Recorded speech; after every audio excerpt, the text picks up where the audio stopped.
नमस्कार. 10वी-12वीच्या परीक्षा संपल्या की उन्हाळ्याची सुट्टी चालू होते आणि नवीन बदललेल्या सगळ्या परिस्थितीमध्ये अनेक प्रकारचे कॉल्स विद्यार्थ्यांना यायला सुरुवात होतात आणि हे विद्यार्थी पूर्णपणे त्यामध्ये वैतागून जातात, गांगावून जातात. काही मंडळी विद्यार्थ्यांना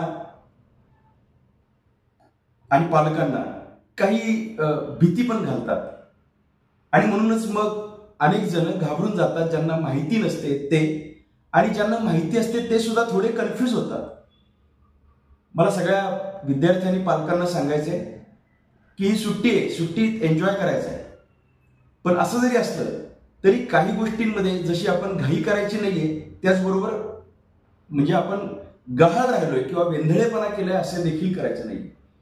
आपल्या पुढच्या करिअरच्या दृष्टीने जे निर्णय घ्यायचे, किमान ते निर्णय लगेच काही निर्णय घेऊन आता ऍक्शन घ्यायला पाहिजे असं नाही, परंतु ज्या निर्णयांच्या आधीची तयारी करायची त्यासाठी मात्र भरपूर काळ उपलब्ध आहे. आणि या भरपूर काळामध्ये अगदी जूनचा शेवट बघण्यापेक्षा आपल्याला जर असं वाटलं की नेमकं काय करायचंय, कोणत्या क्षेत्रामध्ये आपल्याला लॉंग टर्म आयुष्य म्हणजे आपलं करिअर काढायचंय, जिथे आपण आनंदी राहू, जिथे आपण खूप काही कॉन्ट्रीब्यूट त्या क्षेत्राला करू, खऱ्या अर्थाने आपापल्या क्षेत्रांमधले सचिन तेंडुलकर, विराट कोहली असे बनू, असं ज्यांना वाटतंय किंवा ज्या पालकांना आपल्या मुलांबद्दल वाटतंय, निश्चितपणे करिअर बद्दलचा हा निर्णय घेण्यासाठीचा कालावधी आता चालू होतोय. मी पुन्हा म्हणतोय की फार घाई करायची गरज नाहीये, पण वेळ वायाला दौडून सुद्धा चालणार नाहीये. नेमकं आपलं मूल कोणत्या क्षेत्रामध्ये उत्तम कामगिरी करू शकेल, मग ही कार्यक्षेत्र कोणती आहेत, या कार्यक्षेत्रांबद्दलची ऑथेंटिक इन्फॉर्मेशन घ्यायला हवी.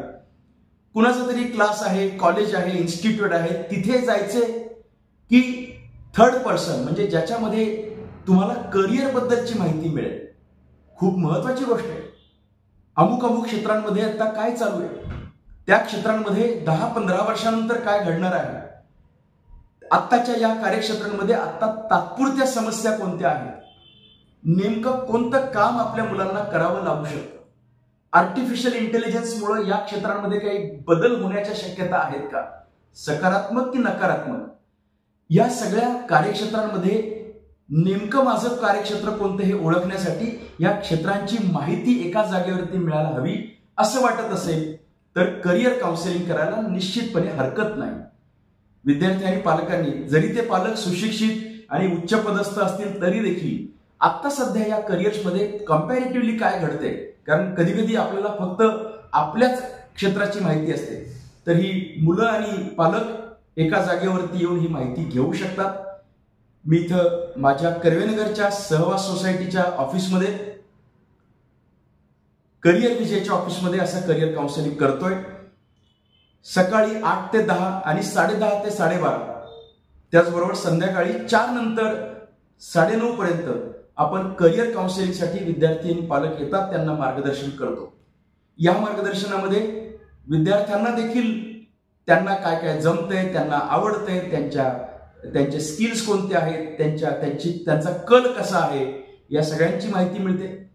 पालकांचे काही फीडबॅक आपल्याला मुलांबद्दलचे कळतात की याला हे जमतं किंवा हे जमत नाही, आणि त्याच्या आधीच्या मार्कांचा जर अंदाज घेतला, अशा सगळ्या प्रक्रियेतून 2-2.5 तासांचं काउन्सिलिंग चालतं. आणि या काउन्सिलिंगमध्ये पालक आणि विद्यार्थी त्यांचे असंख्य प्रश्न मला विचारू शकतात.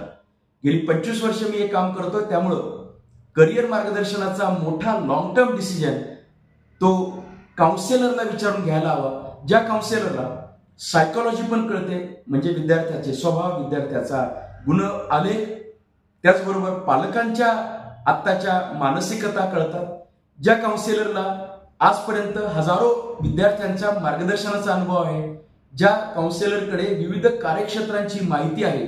अशा पद्धतीचं एकत्रित जर आपल्याला मिळणार असेल तर करिअर काउन्सिलिंग केलं पाहिजे. आणि हे करिअर काउन्सिलिंग झाल्यानंतर मग आपण पुढचे निर्णय जे आहेत ते घेण्यासाठी आपण पूर्वतयारी केली असं त्याचा अर्थ होतो. म्हणून करिअर काउन्सिलिंगसाठी मी आता खरं तर 2-3 माझ्या जागा आहेत बसण्याच्या, परंतु त्यातली मूळ ऑफिस जे आहे ते आहे कर्वेनगरमध्ये. आपण त्याचा पत्ता फोनवरती व्हॉट्सअप नंबरला विचारू शकता, आपली अपॉइंटमेंट घेऊ शकता, जो नंबर माझ्या डिस्क्रिप्शन मध्ये पाहायला मिळेल त्या ठिकाणी. आणि कंपल्शन अजिबात नाही आणि हे कराच वगैरे असं माझं तर म्हणणं नाही. मुळात करिअर बद्दलचं मार्गदर्शन करणं, व्यक्ती निर्माणातून राष्ट्र निर्माण होणं आणि असे विविध क्षेत्रात मनापासून आवडीने काम करणारे नवीन जनरेशनचे सगळे शिलेदार तयार होणं ही माझी त्यामधली इच्छा आहे. मार्गदर्शन तुम्ही कुठेही घ्या, फक्त मिसलिडिंग काउन्सिलिंग घेऊ नका. आणि संस्थांच्या किंवा विविध कार्य आस्थापनांच्या ठिकाणी काम करणाऱ्या काउन्सिलरला खरं तर ते काउन्सिलर नसतात, ते एक प्रकारे त्या यंत्रणांमध्ये बॅचेस भरण्याचं काम त्यांच्या मार्फत होत असतं. त्यामुळे ते करिअर काउन्सिलर जे आहे, करिअर काउन्सिलर म्हणजे ज्याला करिअर बद्दलची माहिती आहे, ज्याला करिअर्समध्ये पुढे काय घडणार आहे त्याबद्दलची माहिती आहे, ज्याने अनेक वर्ष अनुभव त्या क्षेत्रातला आहे, जो त्रयस्थ आहे, जो तटस्थपणे काम करणार आहे, ज्याला करिअर गायडन्समध्ये त्या मुलाचं भलं झालेलं पाहायचं आहे, अशा कोणत्याही ठिकाणी तुमच्या शहरांमध्ये तुम्ही करिअर मार्गदर्शन करू शकता. जे ऑथेंटिक आहे, ज्यांना माहिती आहे आणि जे पालकांचा देखील विचार करून एक प्रकारे सुयोग्य निर्णय घेऊ शकतील, विद्यार्थ्यांच्या शंकांना उत्तर देतील, भविष्यामध्ये असलेल्या त्यांच्या करिअरमधल्या पायाभरणीसाठी एक प्रकारे कसा ऍक्शन प्लॅन असावा याची माहिती देतील. अशा पद्धतीचं मार्गदर्शन अनेक ठिकाणी होत असेल, ते इथे देखील होतं. आणि मी 1999 पासून करिअर मार्गदर्शन क्षेत्रात आहे. मी या विषयावर लिखाण करतो, वर्तमानपत्रांमध्ये माझे लेख प्रसिद्ध होत असतात. या विषयावरची पुस्तकं लिहिलीत आणि मागच्या 2 वर्षापूर्वी careersewa.com या वेबसाईटच्या निमित्ताने आपण विश्वविक्रम तयार केला आहे, ज्याच्यामध्ये 67,000 करिअरच्या मार्गांची माहिती सांगितली आहे. मला असं वाटतं आपण हे सगळे जाणता, परंतु ज्यांनी आता मध्ये काउन्सिलिंग माझ्याकडे केलं त्यांनीच आग्रह केला होता की सर आम्हाला ही माहिती मिळाली की तुम्ही इथे काउन्सिलिंग करता आणि हे काउन्सिलिंग झाल्यानंतर आमच्या सगळ्या शंका दूर झाल्या, परंतु हे अनेकांना माहिती नाही म्हणून तुम्ही व्हिडिओ करा असं मला सांगणं आलं. आणि म्हणून माझ्या आधीच्याच विद्यार्थ्यांच्या आग्रहास्तव मी हे व्हिडिओ करून तुम्हाला सांगतोय. प्राध्यापक विजय नवले माझं नाव. 98 22 50 29 69 9822502969 या नंबरवर व्हॉट्सअप करून तुम्ही तुमची अपॉइंटमेंट घेऊ शकता. आणि या जवळजवळ 2.5-3 महिन्यांच्या कालावधीमध्ये खरं तर मी 365 दिवस काउन्सिलिंग करतो.